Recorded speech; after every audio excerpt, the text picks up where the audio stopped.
Olá, Margaridas! Tudo bem com vocês? Espero que vocês estejam bem. Sejam mais uma vez bem-vindas a mais um vídeo do canal Margaridas.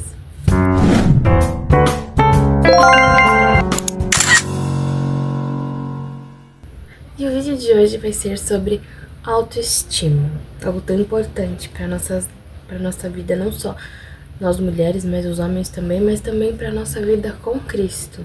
Não só a vida secular, no nosso trabalho, nas nossas tarefas diárias. Então, o vídeo de hoje vai ser sobre isso e eu vou contar um pouco do meu relato com os meus processos de autoaceitação, né? E para começar, eu quero deixar para vocês, meditando enquanto isso, o versículo que fala bastante sobre isso. Na Bíblia não tem uns versículos específicos sobre autoestima, mas um versículo que se encaixa está lá em Lucas 10:27, que diz: ame o teu próximo como a si mesmo, né? Então, como é que nós vamos amar o nosso próximo se nós não amamos a nós mesmos? A Bíblia nos ensina que todos nós somos criados à imagem e semelhança de Deus. Então, todos nós somos a imagem de Deus. Todos nós temos o mesmo valor. Deus nos ama e nos quer bem. E para Deus nós temos tanto valor que Ele foi capaz de nos dar o seu Filho para morrer por nós, em nosso lugar, e levar os nossos pecados na cruz. Essa declaração de amor que Deus nos dá, tem uma pergunta que sempre pairou sobre a minha cabeça. Ter baixa autoestima é pecado? A resposta é sim. Sabe quando a gente vai no espelho, se olha e não se agrada de nada do que vê? É como se a gente estivesse dizendo para Deus: Senhor, o Senhor não me fez do jeito que eu deveria ser. O Senhor não me fez perfeita. Eu sou feia, eu tenho nariz grande, eu tenho olhos pequenos, eu tenho um rosto muito largo, ou eu tenho sobrancelhas muito ralas, eu não tenho os dentes do jeito que eu queria ter, eu sou alta demais, eu sou baixa demais, eu sou muito magra, eu sou muito gorda.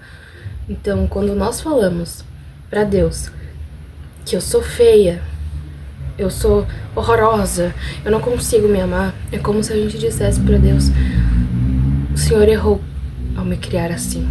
Eu fiz uma pequena pesquisa, eu vou até ler porque tem umas palavras um pouco mais difíceis, que é de onde vem e de onde é a origem da palavra autoestima. A palavra autoestima, assim como autoconhecimento, é um vocábulo que apresenta o prefixo auto. Auto é da origem grega, autos, que quer dizer, na sua forma literal, a si mesmo. A palavra estima vem do latim aestimar, cujo significado é apreciar ou valorizar. Então, basicamente, o sentido literal da palavra autoestima significa apreciar ou valorizar a si mesmo. Ter autoestima é muito importante, não só na vida de uma pessoa não cristã, mas também na vida de uma pessoa cristã. Por quê? Porque quando a gente tem autoestima, a gente consegue não só se amar, mas também amar o próximo. Só que qual é a causa da falta de autoestima na nossa vida? Já parou para pensar o que a falta de autoestima pode fazer com você, ou até mesmo com as pessoas à sua volta? A falta de autoestima pode causar muitos problemas, não só psicológicos, mas emocionais também, né? Acho que o principal que a autoestima afeta são os problemas emocionais, porque a gente começa a ter fadiga, cansaço, começa a não ter mais gosto por fazer as coisas que a gente gostava, principalmente nós mulheres mais cheinhas, aqueles momentos em que a gente gosta de ir pra praia, de sair, se divertir, a gente acaba não gostando mais, a gente acaba fingindo que perdeu o interesse porque a gente não se sente bem na praia porque temos uns quilinhos a mais. E muitas vezes as pessoas vão falar: isso não tem nada a ver, mas pra nós é um trauma muito grande. Então, além dessas pequenas atitudes que vão se juntando, as dificuldades para fazer as coisas que a gente gosta, as dificuldades até para socializar com outras pessoas. Basicamente, a autoestima baixa, ela pode ocasionar vários problemas psicológicos e pode sim desencadear um quadro de depressão, a ponto da pessoa sentir vontade de se desviver, né? Então, é uma coisa grave e que, infelizmente, muitas igrejas não falam sobre isso. Eles não fazem cultos voltados para restaurar a autoestima de mulheres, a autoestima de homens. Agora eu vou contar o meu relato pessoal para vocês sobre a minha trajetória com a minha autoestima. Na verdade, foi bem antes de eu me descobrir, assim, mais delicada, né? Eu era meio bruta às vezes. Mas foi no ensino fundamental que eu ouvia aquelas piadinhas básicas, né? Toda gordinha já ouviu. Gorda, baleia, saco de areia, aquela coisa toda. E antes eu não me importava, de verdade, eu não me importava, aquilo não me machucou. Porém, né, são coisas que ficam na nossa cabeça, né? E aí eu fui crescendo e acho que a parte em que eu mais me senti feia, me senti horrorosa e eu não gostava de me olhar no espelho, foi na minha fase dos 14, 15, 16 e 17 anos, né? Até os meus 17 foi um período bem conturbado, não só na vida de todo mundo, porque a gente tava passando por uma fase um pouco mais difícil, mas na minha cabeça, né? As coisas que eu ficava pensando. E eu lembro que eu não olhava no espelho. Eu não gostava de me ver no espelho. Eu me achava horrível. Eu não gostava de tirar foto, me arrumar direito. Era uma época assim que eu não tava nem um pouco feliz com o meu corpo, com o meu peso, com a minha aparência física, com as minhas os meus altos conflitos. Eu não tava satisfeita com nada na minha vida. As minhas notas eram boas, o meu desempenho na escola era bom, não era tipo, uau, maravilhoso, mas era mediano. Mas eu não tava feliz com nada. Nada na minha vida tava do jeito que eu queria. E isso foi, tipo, virando uma bola de neve. Eu não fui contando pras pessoas. Eu cheguei a passar com um psicólogo na época que eu tava fazendo reeducação alimentar, mas pra mim, psicólogo não funciona. Pra mim, Agnes, porque eu não me sinto confortável de falar tudo o que eu penso, tudo o que eu acho, tudo o que eu sinto pra uma pessoa que não conhece e não tá lá no meu dia a dia pra saber o que eu passo. Então, o que eu fazia? Eu desabafava com Deus. Só que teve um momento que eu parei de desabafar com Deus porque eu comecei a ficar com raiva, porque nada dava certo. E eu culpava Deus, porque meu corpo não era o corpo que eu queria, porque meu peso não era o peso que eu queria, porque a minha aparência não era a aparência que eu queria. Só que eu nunca fiz nada pra mudar isso. Deus faz milagre, minha filha, mas você tem que se mexer, né, meu amor? Eu não sabia dessa parte. Mas até então, era isso. Porém, as coisas pioraram um pouco depois que eu saí do ensino médio. 2019, 2020, né, eu me formei em 2019. Então, em 2020 veio a pandemia, teve um ciclone aqui na cidade, a nossa casa ficou destelhada, cheia d'água, a gente não perdeu nada, graças a Deus. Mas, assim, a gente tava numa situação periclitante, né? Então, a gente tava na casa da minha avó. Foi o período em que eu mais, assim, me senti carente. Me senti largada, vamos dizer. Meus amigos estavam vivendo suas vidas, indo pra faculdade, namorando, casando, e eu olhava pra aquilo. Obrigada, motoqueiro. E eu olhava pra aquilo e falava pra Deus: Deus, todo mundo tá namorando e eu não. Todo mundo tá indo pra faculdade e eu não. Todo mundo tá conseguindo um emprego e eu não. E aí, o que o senhor vai fazer a respeito?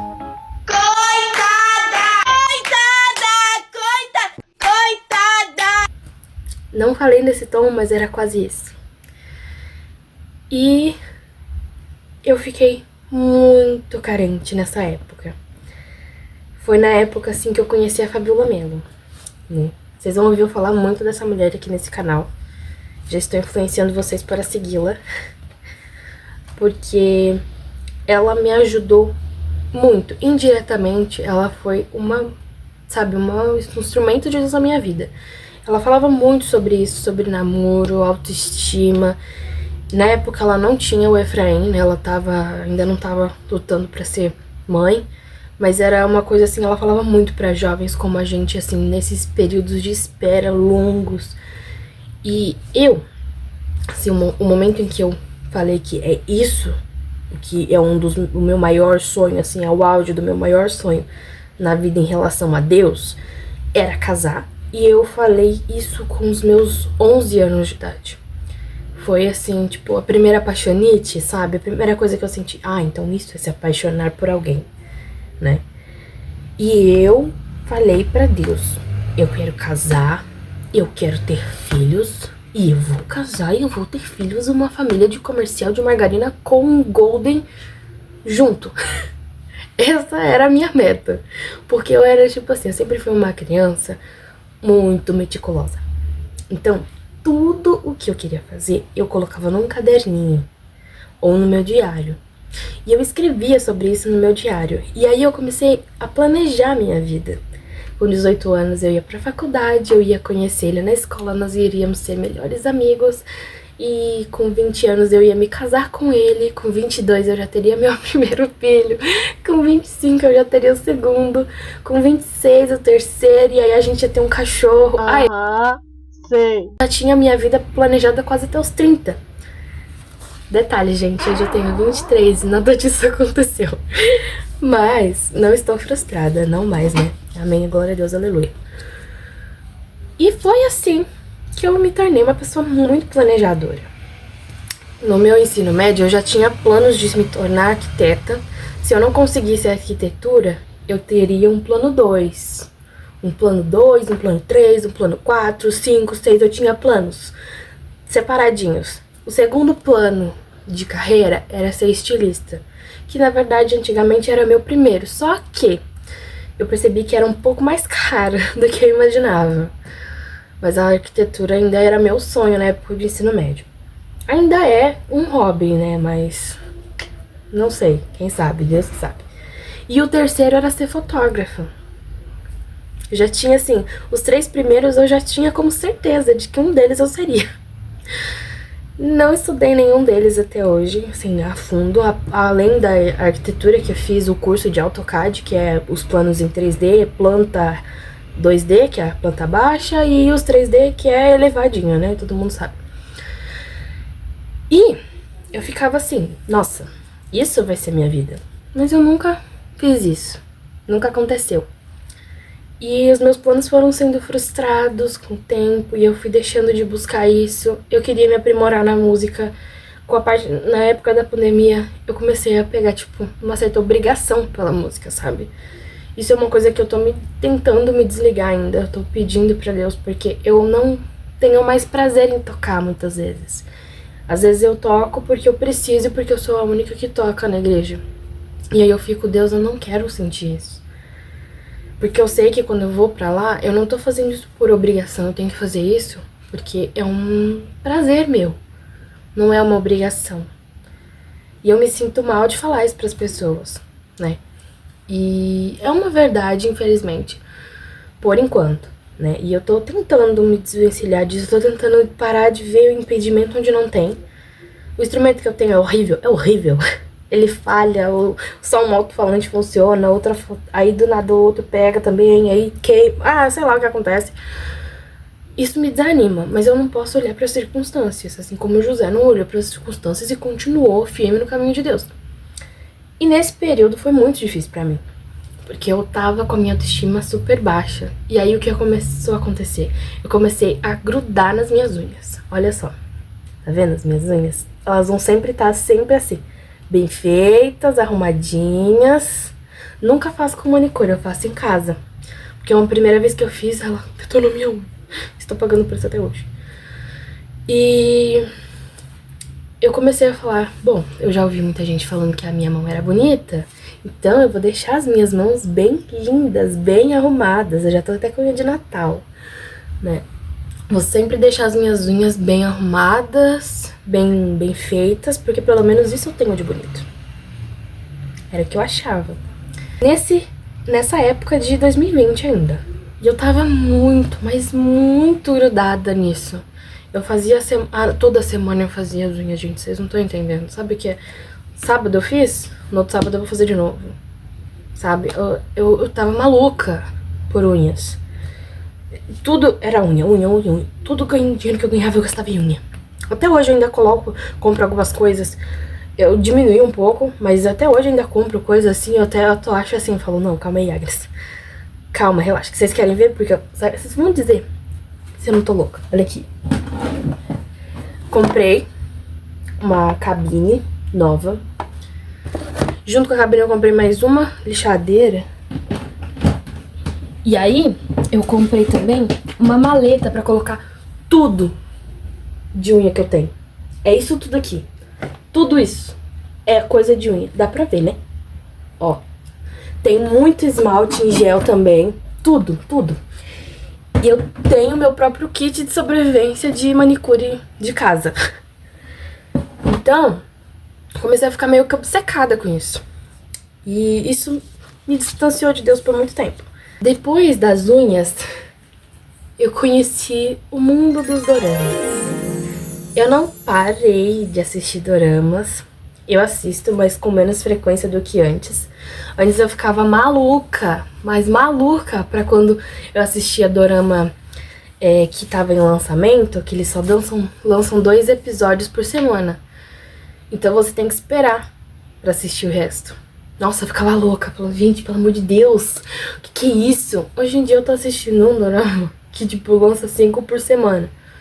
Mas, tipo, 5 por semana não, tipo, ele tem dias, assim, periódicos pra lançar.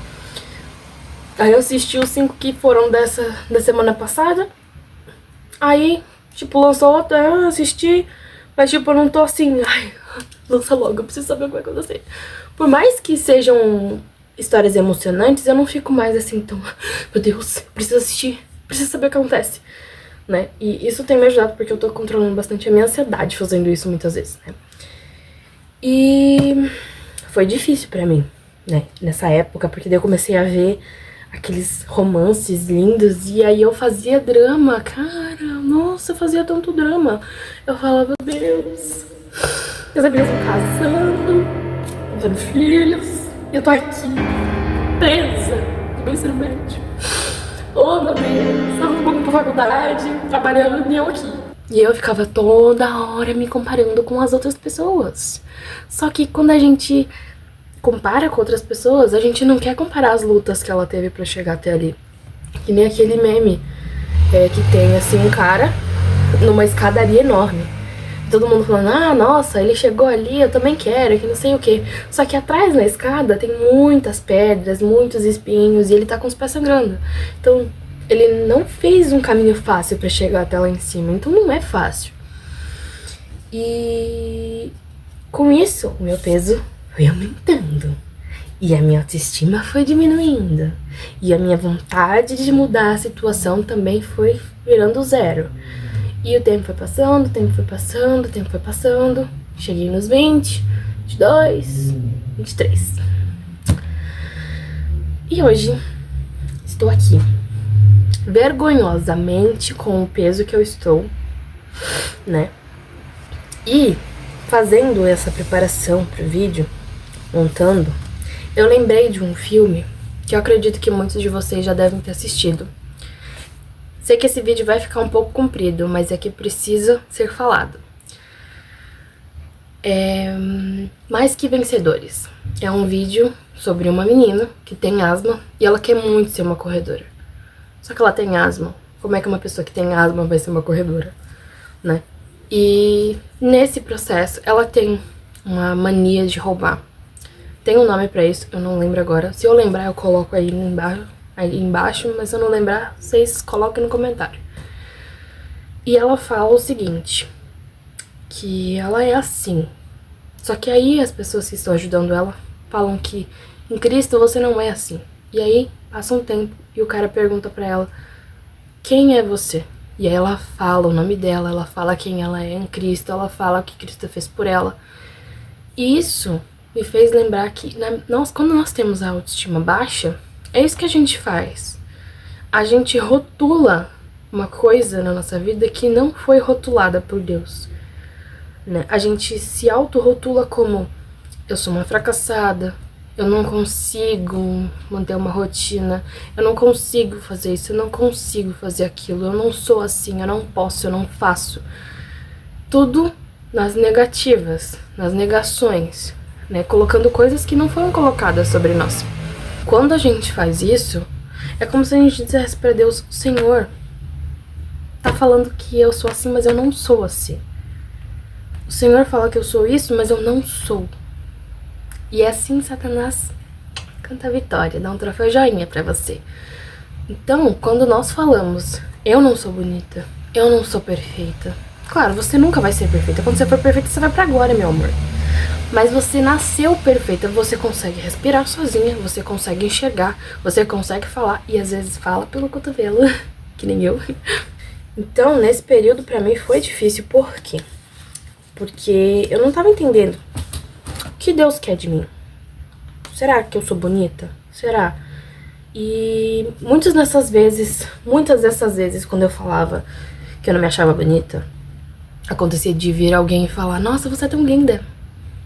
E eu ficava tipo: querida, quer um óculos emprestado? Eu não sou bonita não, tá louca? E depois eu perguntava: Deus, será que eu sou bonita? Aí vinha outra pessoa: nossa, você é tão linda. Querida, quer lavar o rosto? Olha pra mim. Sabe, era como se a gente se auto-sabota, né? Como não é? A gente se auto-sabota. Então, quando eu comecei a me amar, a me respeitar, eu comecei a entender que então é por isso que eu não tenho namorado, porque eu ia ser dependente emocionalmente dele. Eu ia ter que pedir a afirmação de que ele me ama como eu sou o tempo inteiro. E não ia ser uma namorada legal. E a coisa que eu mais pedia, eu falava: Deus, eu não quero ser uma namorada tóxica. Não quero ser uma pessoa ciumenta. Eu não quero ser aquela garota que fica o tempo todo: você me ama? Mas e se eu for... hipoteticamente... Ai, eu detesto isso. Seja sincera, sabe? Então, eu ficava: não quero ser assim. Não quero ser uma pinquini, uma namorada grudenta, sabe? Eu tenho tendência a ser isso. Por isso eu falo: Senhor, não me deixa ser assim. Não quero ser assim. Não quero acabar com o meu relacionamento antes mesmo dele começar. Então, o que aconteceu? Eu vou ter que dividir em parte 2, gente. Ficou meio comprido, tá? Então, se você tá aí, curte, comenta, que a parte 2 vai ser postada junto no mesmo dia, mas vão ser 2 vídeos, tá? Porque senão vai ficar muito longo e vocês não vão aguentar. Então, só um minutinho, assiste esse vídeo até o final e depois você vai pro outro, tá bom? Daqui a pouquinho eu volto.